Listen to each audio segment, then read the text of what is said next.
Good afternoon, South by Southwest and brand innovators. How we doing? So I know why you're all here. We're going to be talking about artificial intelligence and Gen Z, so buckle up. No, we're talking about ice cream. Is that what this is about? We're talking about Whippets. Whipshots. Oh, Whipshots. And we're talking about Cardi B. No, I don't need the top. I'm gonna. It's actually going to be a little bit deeper than that. What's the saying, Erin? Don't judge a sundae by its sprinkles. Yeah, exactly. Something like that. No, we really have two incredible people here this evening. We have somebody who ran Apple and Pepsi's advertising accounts for a very long time. And someone who didn't. And turned out to want to go into entrepreneurship and started some really incredible brands and a really incredible company. And somebody who had the opportunity to, I hope you don't mind me sharing this, run a $90 million budget with a huge team and decided to sell Joy instead, which is, I would say, two really incredible, very interesting panelists. So it's my pleasure to be joined tonight by David Dreyer and Starco Brands and Erin Levzow and the Museum of Ice Cream. Welcome, guys. Thanks, Sean. So let me start with you, Erin. There's a lot of people here who are chief marketing officers with very big brands and very big budgets, and you decided to sell Joy. Why did you do that? That's a big question. Why did I choose to sell Joy? Well, while I'm shaking the alcoholic whipped cream at you, I will tell you, I chose October 9th of 2022. My husband fell down the stairs. He died 4 times. He was considered dead, and they were about to call time of death, and he lived. And then he went into a paralyzed coma. He had brain surgery, and many more things happened after that. For 3 months, I sat by his side. And after that, I realized what life was about. Life is about connecting. Life is about looking at each other and understanding who we are.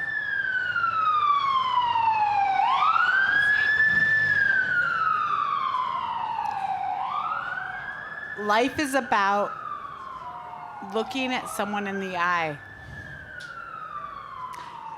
and seeing them and knowing what hurt or trauma they've been through. And so after that, I thought, and I'm sorry for tearing up. It's okay. But it is truly about finding the joy. But you can only find joy through the pain. You can only find joy through the pain. So that is why I'm at Museum of Ice Cream. That's why I sell Joy. And when I tell people I sell Joy, it's truly because I want people to enjoy and love and care for each other, because I know what the pain feels like. I know what it feels like to feel like your heart is ripped out, and how wonderful it is to feel joyous. That's why I'm at Museum of Ice Cream. And now you understand why this isn't exactly the panel you thought it was going to be. Okay, thank you for sharing that. Thank you for sharing that. Okay, from running major advertising accounts to creating brands in gaps in the market that you've perceived. Not your typical journey. No, definitely not. Are you okay? Yes. Okay. I love her so much. No, not your typical journey. I grew up in the ad agency world, as you noted, Chiat Day, Deutsch, Media Arts Lab, running some big companies. And I, took a look in the mirror and said, at some point, it doesn't get much bigger than Apple, but I still wasn't fulfilled. And I'd always wanted to create brands of my own. What am I going to make? How am I going to make them? How am I going to distribute them? I don't know, but I'm going to build brands like every other agency guy who has that dream. But I was fortunate enough to find my partner, and we formed this company. And a few years later, we have 5 brands in the portfolio. He had manufacturing plants, so we are pretty much vertically integrated. Some we build from scratch, some we acquire. So we like to say that we build and acquire behavior-changing brands. So we have 5 brands One of them is Skylar, which is the only hypoallergenic brand safe for sensitive skin. So that's through Sephora. So sometimes I'm the beauty guy. We also have Soylent, which is science-backed nutrition, so plant-based nutrition. We have Art of Sport, which was Kobe Bryant's personal care brand. We have a little popcorn spray that we built. And then we have alcoholic whipped cream, because we own a distillery. So why not? And so we did that in conjunction with Cardi B. That's been around 2 years. And I'm happy to say that this last week we sold our 5 millionth can in 2 years. So we're pretty excited. Wow, congratulations. Thank you. Thank you very much. And David's humble. Like, he's been a lot of places and done a lot of things. Very humble. Let's save the comedy show for later. We're going to be So I feel like I'm on CNN New Year's Eve, and it's like Andy Cohen and Anderson Cooper here. Just wait. We got whipped cream. When are we We're doing good. these, by the way? Like right now? No, wait, we got to make it a little bit. All right, so before I get into how you two met, Erin, talk a little bit about a typical day in the life as a chief marketing officer of the Museum of Ice Cream. And before you do, we produced our first brand experience at South by Southwest in 2017. And since then, for the 3 years before the pandemic, every client that called us said, make me a museum of ice cream at South by Southwest. I mean, what an incredible testament to a brand. It's like Kleenex, it doesn't matter what tissue it is. Everyone wants a museum of ice cream. So it's an incredible thing that you guys built. You're opening in, 2 new cities? Miami? I am. I'm opening Miami and Boston this year. Wow. And thank you. Thank you. I just I want to hug you all. Thank you for your support. No, we're great. What am I supposed to answer? I got talk about a day in the life as the chief marketing officer of an yeah. awesome brand. It's a shit show. What's the Now do we do the Whipshots? All right, come here. Come here. This is it. No. This is it. It is truly a shit show. No, it is. We have all the channels. So a day in the life isn't a day in the life, but that's anywhere I've worked. I swear to God, my job is risk management half the time. It fucking sucks, but here we are. Well, when you guys started, we're selling joy. We're selling joy. There was really no competition when you started, and now I feel like just around the corner from the Museum of Ice Cream, there's a couple of other similar what? attractions. Tell me more about my competition. I won't. You can name names if you want to. You can name them. Go ahead. But is it a competitive marketplace now? Is it? Yes, of course. Talk about it. When you're the new person on the block, everyone wants to compete with you. So we were the first in 2016. Our founder, who is unbelievable, walked door to door and said, I want to do this pop-up all about sprinkles and ice cream. And everyone was like, go fly a kite. And she finally found a place in Skid Row for a pop-up. We don't have pop-ups anymore. We have permanent locations because who wants to go into a warehouse? You've all been to the, I don't want to speak ill of anyone else. But there are other places that you can go in that are pop-ups, and it's a sheet on the wall. And you're like, that's not real. Does it rhyme with Twonka? Maybe. Okay. But when you come into us, you really escape. You become I have an ice cream name. I'm not a stripper. My name is Swirls. Everybody calls me Swirls. Thank you. I know. You're going to call me Swirls later. I get it. Thank you. So we want you to escape. We want you to have fun and be something else. And that is so amazing to do. And you can't do that in a pop-up. So while we were the first, and there are people that came after us, we are definitely the best. And we say best in class, we are truly, we expect people to come in, escape, imagine, and play. I love that. And it's not just a place for kids and their families, but also for brands that are interested in partnering, collaborating. I asked, can you partner with ice cream brands? You said, yes, you can. You know what? I love alcoholic whipped cream. And Who I thought, doesn't? let's partner. We're getting there. And you know what? Let's just go there. That seems like it's what our panel's about. Let's just go there right now. So I've been trying to hold them back, but there's that. We've already lost this, unfortunately. We're done. Ryan wins the pool. John had so many So- questions ready. They're all out the window. We took them to shit. As an entrepreneur, you have this incredible, unabashed quality where David just picks up the phone and I'm like, "How did you get Cardi B?" He's like, "I called." And I'm like, "How did you get in the Museum of Ice Cream?" He's like, "I picked up I the did phone." the and- WAP Wait, dance. no. I did the WAP dance, and she loved me for it, and like now we're in. Okay, enough swirls. All right, no, I didn't even pick up the phone with that one. I'm in LA, and I happen to be traveling to New York for a Cardi shoot, actually. And I knew I wanted to partner with Museum of Ice Cream. So like every tourist in New York, I went to the Museum of Ice Cream. I waited online. I said, "Hi, is there someone from marketing here who wants to do partnerships?" And the poor person at the front was like, "I don't know what you're talking about." She lives in Wisconsin. Yeah, whatever. But my team... You do live in Wisconsin. Yes. She does, in Pewaukee. But in any case, we met, and I said, "Hi, I have an alcoholic whipped cream co-founded by Cardi B. Would you like to partner? Because my whipped cream tastes really good on your ice cream." And she's like, yes, I do. And that's how it was born. I know the WAP dance. And what she did- knows the WAP dance. But what did you think when you got that call? It sounds like you said yes, but what were you thinking? I thought, let me go check how big her influencer is. Come I don't on. understand who she is, and let me ask my teenage daughters because she sounds cool. And my teenage daughters said she was very cool, and here we are. Here we are. That's not true. No, it's not true. I loved it. It was so good. It was so good, and I want my nails to be just like Cardi B's. No. So we had our first call. I said, "Hi, this is our first date." And then I said, "Are we good? Can I get my a second date?" And she said, "Yeah." So now we're married. David wanted to date me so much. Like I don't even think I dated And my this is husband like on that film. long. This is like amazing. Okay. Oh, John, we keep can't put going. our- Okay, Keep so how? I heard you telling somebody earlier today that 90% of your marketing budget basically is an influencer. So I mean, how right or am I wrong? No, I mean, I think from a consumer B2C standpoint, yeah, I mean, we do our trade marketing and point of sale and everything that you need to do as a CPG brand. Everybody's like, "Well, where do you buy this alcoholic whipped cream?"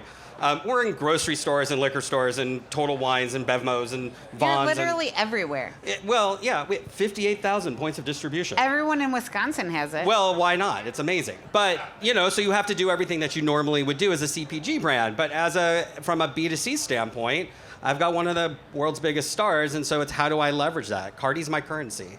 How do you leverage it? Talk a little bit about what you've done with Cardi. I heard you talking about some really fun activations, interesting collaborations, some film shoots you've done. Give us some of the examples of how you're leveraging that. No, I think listen. One of my jobs, my first job, honestly, was to de-novelty this thing, which isn't really helping as I'm like holding a can about to squirt in or whatever. But it's kind of like, okay, oh god, now I went again. All right, you know what? Whatever. I'm gonna roll Check, with it. please. Yeah, if you don't I'm gonna mind. roll with it. Thank you, Dave. All right. But no, look, people go, what is this good for? And it goes on cocktails and coffees and desserts and cocos, and I need to educate, right? Which is why I'm part of the reason why I'm partnering with her. But I need to be at moments of culture. And I don't, I come from the world of Apple. I come from Pepsi, big budgets. I have champagne tastes and I don't even have a beer budget, right? So I need to, make impact when I'm there. So we've done lots of things. For Pride, we had Whip It Out. Whip it out. And we surprised. Tell them what Whip It Out is. Please tell them. So we surprised folks for the West Hollywood Parade. They knew that we were going to have a float in the parade with 12 Cardi drag queens. But then, lo and behold, the police cars pulled up, and she came on the float. So we surprised, and that got us a bunch of earned media. We've done things over the holidays where, much like when I called Erin, my team said, "Hey, we would go really well on Patti LaBelle's pies." I'm like, "Yeah, I think we would. Let's call them." So we did, and we did a whole holiday campaign of Cardi and Patti. We shot them in a house one day. It was like a big family reunion. It was amazing. Like, it was truly an amazing thing. And for that, we did a whole social series, and we ended up with 2 billion earned media impressions. That's incredible. So we really want to be at moments of culture. We're not going to be on air all the time. We're not going to be everywhere all the time, but we're going to be when it matters, and we're going to make an impact, right? Make them feel, when you're there, make them feel it. Erin, I'm sure you get a lot of opportunities for partnerships every year. Obviously, you can't partner with, I'm sure, even a fraction of the people who reach out to you. So how do you, as the Museum of Ice Cream, decide who you're going to partner with? And do you have examples of effective partnerships in the past and things that come to mind? They have to be cool. They're all cool. My job's exhausting. Yes, I have a lot of partnerships. I do get a lot of partnership opportunities. So, like, I talk to Mattel. I talk to all the players in the space, Nordstrom's, Bloomingdale's, everyone. But last year, we partnered with Kinder Scott in their flagship store. We built a banana room so you could go play. So you brought the Museum of Ice Cream to retail environments. Yes. And then in our museums, you could dive for jewelry. And I don't know about you, but like I don't want to dive for anything. But like if someone says I'm going to dive for a Kinder Scott necklace, maybe I'll jump. Like maybe it's worth it. So like we do a lot of partnerships like that. We've done Adidas. We had an entire line in Sephora, which was unbelievable. Wow. And sold out very quickly. We had an ice cream pine shop in Target, sold out very quickly. We, ironically, and this is so weird, we have Japan's largest ice cream line, Museum Wow. of Ice Cream line in Japan, biggest seller, which is unbelievable. There's no Museum of Ice Cream in Japan, but we could be like, konnichiwa, let's go. I don't know. Like, it could be great. It could be amazing, but like we don't have one there.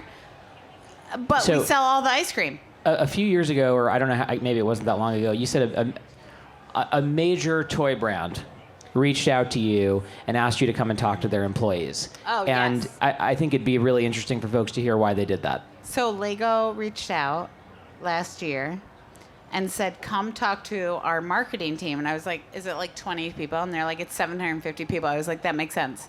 I would love to talk to them. What do you want me to talk about? They said, we're product first, your experience first. Can you come tell us how your experience first? I was like, what? What do you mean? You just are. I don't understand. And I had to think about it for a while. And I thought, no, we're just selling joy. We're selling love. We're selling emotion. We're selling togetherness. And everywhere I've ever worked, it's about the emotion and less anything else. And so it's not the product. It has nothing to do with the product. It's what the product emotes and how you feel about that product and how you can look at it and go, like this is alcoholic whipped cream. And if I said, I mean, to be fair, I did say I'm going to cream in someone's mouth, and they went, whoa, that's weird. And I went, oh, yeah, I can't say that again.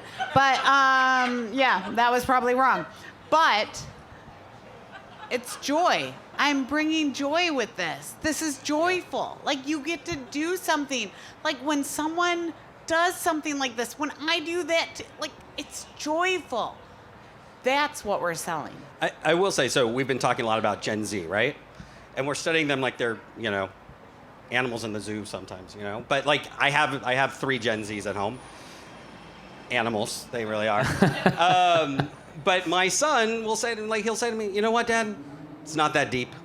It's just not that deep. It's not that big of, like, it's not hard. It's not hard. And when you're looking for partnerships, it's just, you're looking at things that just truly, we're like, oh, I've got this, you've got that, let's go. So is that think, your... No, hold on. So what we just... Sorry. I'm going to moderate no, for you. Please. Sorry. Yes, Eric. Back to me now. What we figured out, though, is like when David and I talk about this, it's about being good. Yeah. And putting good into the world. And when he called me and I knew there was something good in him, it made it very easy to partner together. Like, if you can believe it, she was like silent almost the whole call. It was crazy. And I was like, is this okay? She goes, yeah. And now that I know her, I'm like, wow, you were really... I guess you're just like on good behavior? I don't know. It must... How dare you? All right. Is that how you think about brands in your Starco portfolio? Is it's not that deep. It's like you're seeing gaps in the marketplace and then either acquiring or starting from scratch, right? Is that the model? Yeah, and like again, it's behavior changing brands, right? What does that mean? We don't do commodities. We look for white spaces in the category, unmet needs from consumers, and either we build it. We have 8 different CPG categories that we have in our own factories that we could build IP from, or we acquire, right? And yeah, I mean, it's a little deeper. Obviously, we do our research. I don't mean to be up here going, well, yeah, it's not that deep. But in all honesty, again, another anecdote. My night job is I teach at USC, and so fight on. And honestly, the kids keep you honest, right? And so you try to over-intellectualize things, and you're looking at data, and you're looking at insights, but at the end of the day, they'll tell you, right? So if you do your research and you actually get in there and you talk and you just figure things out and you don't act like a marketer, but act like a human, it becomes a lot easier. In other words, you're getting paid to do the focus group for your own company. That is correct. Yes. I learned way more from them than they learned from me. If only I knew that's what they were doing when I was a student there. That's true. I would have asked for a fee. Tell us a little bit about the other companies in the portfolio. So obviously, how did you end up with Kobe Bryant's personal care line? Yeah, so success is not a straight line, John. Yes. We've been at this for a while, and we had some, when we first launched this, we had maybe a single, maybe a double, had a few strikeouts in terms of products, right? But then we did Whipshots, and everyone was like, wait, what did you do? And quite frankly, the launch program and a lot of the marketing actually came from ideas from my class, actually. Not them contributing the ideas, but me going, what would they want, right? And so it really caught fire very easily, very early. Like, for example, I got the call saying, oh, we can't be on shelf until February, but we have to launch in December. I'm like, that's fun. But I also know that, what we ended up doing is I took a page from what the students were telling me about, like, Nike shoe drops. And so we did a whip drop, right? And so every day in the month of December, we sold 500 cans. We put 500 cans for sale. And we sold out in 3 seconds every single day. And that led to the FOMO and led to the social and everything. And so people started seeing what we were doing. And then the VCs started coming in going, hey, we've got this brand that isn't doing so well. How about you take this one or this one? And we really evaluated to see which ones fit our mission and what we thought we could do from a marketing playbook standpoint and operations. So Art of Sport was one of those that came in at September of 22. Obviously, I'm LA born and raised. Kobe is, quite... Like he's like, to many, he's a god. And so we got that and I said, are you kidding? That's kind of amazing. So we're in the process of relaunching that now, which we're really excited about. Will you use the influencer model again in this case? Yeah, I think we'll do it a little differently, right? Because we're going to, do what's needed for that brand. But one of the things we did do right away is, I don't want to be a stupid marketer. I don't want to... Literally, I want to honor Kobe. I want to do things right. So the first thing we did is we went out, again, calling. We went and got Magic. So Magic is on our advisory board, and he's helping us walk this through to make sure that we do right by Kobe. Wow. And so and that man is the best man on the planet. Just so we're clear, Magic Johnson is amazing. I love him. He's the best, and even better in person.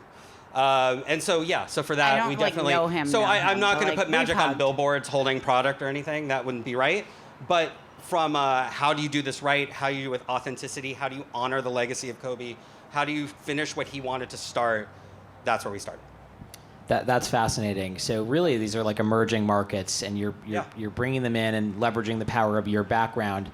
I actually have a question, Erin. I mean, in the world of experiential marketing, we know the Museum of Ice Cream like the back of our hands. But when you go into a new city like Miami, is the concept well known, or are you introducing the Museum of Ice Cream from scratch? Like, what is the general brand awareness in the markets that you're entering?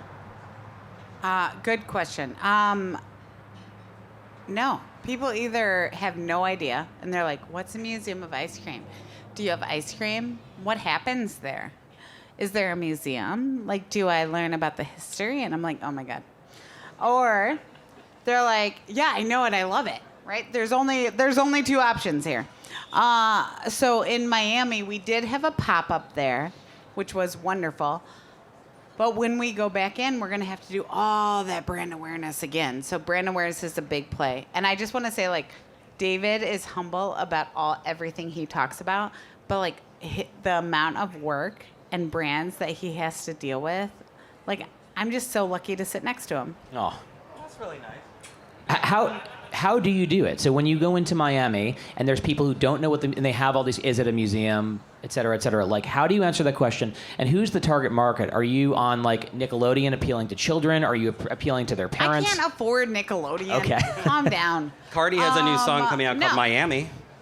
Hey, we're doing deals right now, guys. Bienvenidos in Miami. No, that's not the song.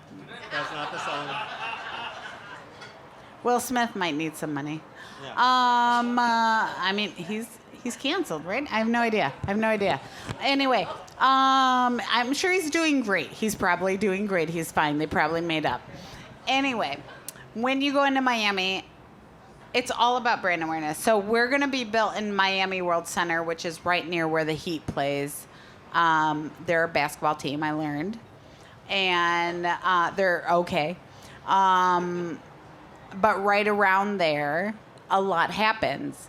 And so our goal is to attract tourists. And so how we market is to go to families, groups of women, any reason a group of women would get together, like book club, church group, bachelorette party, whatever it might be. They get together, they come to Museum of Ice Cream, and then young adults. And so that's who we market to. And we do that with the idea that the tourists see that, they want to come, word of mouth marketing, and it really works. Like, so far, every footprint we do works. I mean, maybe it won't. Maybe I'm wrong. Maybe it won't work in Miami. But right now, everything's telling us it will work. Is it the same footprint in each city, or like in a place like Miami, are there cultural infusions? I mean, things like that. I mean, every city's different, right? Like Miami, everything we do, we translate into Spanish, and how do we target around that area? But when you're focused on tourists, it's kind of like Disney World. And when you look at how Disney World markets, like, it's the same idea that, like, you're focused on that tourist with certain tentacles off of it, if that makes sense. Mm-hmm. It does. So with 3 or 4 minutes remaining here, why don't you just tell us a little bit about what's next? So maybe if we can start with you, what's next for Starco Brands? Oh, just in general? In general, Oh, yes. just the future. The future of everything what about are you your thinking company. about? Let's What's go. coming next? What can you know, this is South, we were supposed to be innovative, so what's coming next for your brand? No, absolutely. So look, I think, well, first of all, we're going to continue our partnership for a year, which is fun. I like him. Yeah, it's good. We survived. We're married. We're good. But with all of our other brands, so we have Artist Sport, Skylar, Soylent, we are actually working on really building power brands and elasticizing, building That's the not a portfolio. word. Yeah, for now maybe it's a marketing bullshit buzzword. Like deeply penetrating. You We're can going to make things deeply up, it's penetrate okay. the market. Oh, It's fine. God. Okay, we're going to build out the portfolio to build a strong brand foundation and then build. So in the case of Artist Sport, for example, it came to us as a personal care brand. However, we have increased capability, right? So they wanted to own the shower with deodorants and shampoos and face lotions and stuff. We have the capability internally to really own the locker room. So we're getting into OTC pharma. You'll see protein powders, protein shakes, sun care, what have you, that you'll see for that brand. For Soylent, it came to us as a meal replacement brand, right? So meal replacement shakes and powders. So complete meals. We will have complete protein, complete energy, complete coffee, so forth and so on, because we have that capability, and we'll broaden it out. So, and Skylar, much of the same for clean fragrance. But my job is to really build a strong foundation and a really strong brand proposition. And I don't think we're there yet on those, so that we can build the pipeline of innovation and get those brands out there. And Erin, I asked you this question earlier today. I don't want to follow that. He was so much smarter than me. Like, I can't answer. Well, your answer to this one was great earlier, which is, does the Museum of Ice Cream have to evolve to stay relevant in a competitive landscape? Or can it continue to do what it's doing well Of course we right have now? to evolve. Everything has to evolve. We started in 2016 We were all about Instagram and the perfect photo. That's not what Instagram is now, right? Like, we were just talking about MySpace today, and I was like, oh my God, well, Facebook was never going to be MySpace. I got to put a song on there. But now, yeah, of course you have to evolve. So we do evolve, but you stay true to your true north, which is to spread joy and love and kindness. And if I could say anything to anyone, same as you told me about your mission, which is why we get along, which is be kind. Be kind to people. If you don't do anything else, care about people. I don't care if you love or hate marketing. Just be kind. And that, to me, is how we're evolving. But that's our true north, is to care, spread joy, and be kind. And that's something that's important to you. And I believe that's why we get along. I believe that's why there's a lot of people that are my close friends in the industry, because it's about being kind. I don't care where you work. I don't care what you do. Let's just put good into the world. Erin Levzow, David Dreyer, thank you so much for chatting Sundays on a Sunday of all things. Thanks very much for joining us.